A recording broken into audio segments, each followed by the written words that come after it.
The iron gates groaned as Thomas's car crunched on the gravel driveway. Ravenswood Manor loomed, a gothic silhouette against the dying light. A shiver snaked down Thomas's spine. He wasn't superstitious, but something about the manor felt deeply unsettling. Thomas, a renowned paranormal investigator, had been summoned to Ravenswood by its new owner, a frantic voice on the phone claiming unexplained occurrences. Now, standing before the imposing structure, he felt a tremor of doubt. The manor seemed to exude an aura of despair, a silent scream frozen in time. As he approached the entrance, the heavy oak door creaked open before he could lift the tarnished knocker. A musty odor wafted out, the scent of decay and forgotten things. Thomas hesitated for a moment, then taking a deep breath, stepped inside.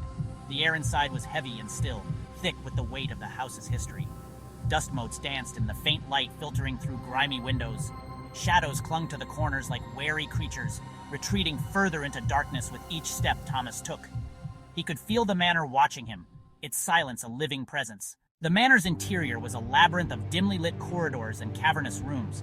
Cobwebs draped the ornate furniture like macabre shrouds, and the air was thick with the smell of dampness and decay.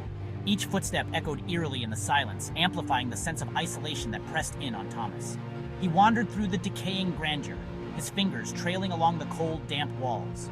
The silence was broken only by the sound of his own breathing and the creaking of the house settling around him.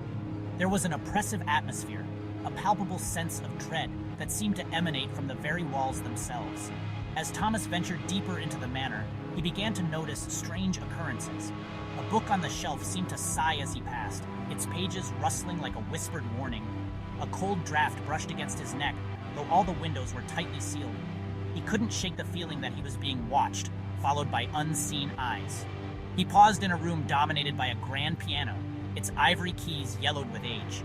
As he reached out to touch a key, a discordant chord echoed through the silence, as if played by an unseen hand. The hair on the back of Thomas's neck stood on end, and he spun around, searching for the source of the sound. But the room was empty. Nightfall descended, blanketing Ravenswood Manor in an impenetrable darkness that hummed with unseen energy. Thomas, armed with his EMF reader and a lantern casting long, flickering shadows, pressed on. The deeper he ventured, the more pronounced the strange occurrences became. He heard whispers slithering from the shadows, disembodied voices that seemed to weave around him, pronouncements too faint to decipher. They seemed to emanate from the very walls themselves, the tormented murmurs of trapped souls. Thomas, though a seasoned investigator, felt a shiver crawl down his spine. The EMF reader flickered erratically, its needle jumping wildly as he passed through one particular hallway. The air grew noticeably colder, a bone-chilling chill that seemed to seep into Thomas's very marrow. He felt a presence there, something unseen but undeniably malevolent, watching him from the shadows. As he reached the end of the hallway, a blood-curdling scream echoed through the manor. Thomas whirled around, his heart pounding in his chest, his lantern beam dancing wildly in the darkness. He strained to listen, but the scream was not repeated. Only the oppressive silence remained, broken only by the sound of his own ragged breaths. Drawn by an unseen force, he found himself standing before an ornately framed mirror in one of the manor's many bedrooms. Its silver was tarnished, reflecting his image back as a grotesque distortion. As he stared, the reflection rippled, the distorted image solidifying into something altogether more horrifying.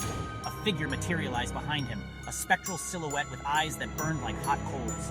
Its form was indistinct, shrouded in shadow, but the sheer malevolence radiating from it was palpable. Thomas felt a scream catch in his throat, his breath trapped in his chest.